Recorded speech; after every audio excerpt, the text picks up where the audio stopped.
হযরত শাহজালাল এমনি রহমতুল্লাহ আলাইহির বার্ষিক উরুস। সেই উরুসে ধর্মপ্রাণ মুসল্লিরা আসেন।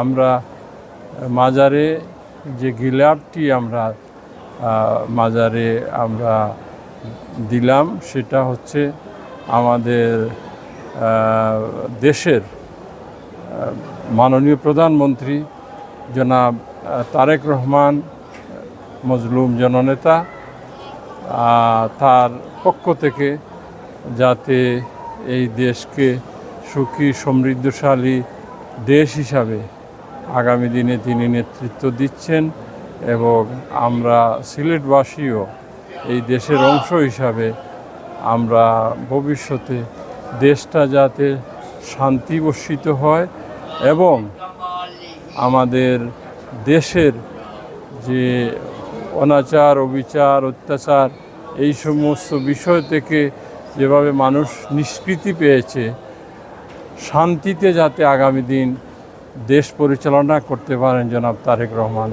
সেই দুয়াই আমরা মাজারে করেছি।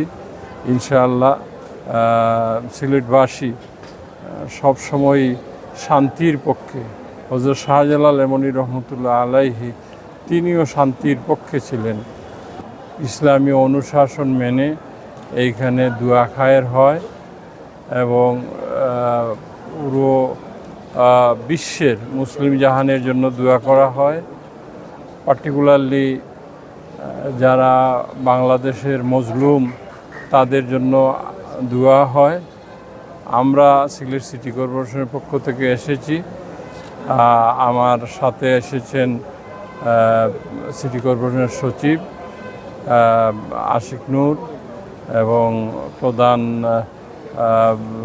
রেভিনিউ কর্মকর্তা বিশ্বজিৎ সহ বিভিন্ন পর্যায়ের কর্মকর্তারা আমার সাথে আছেন।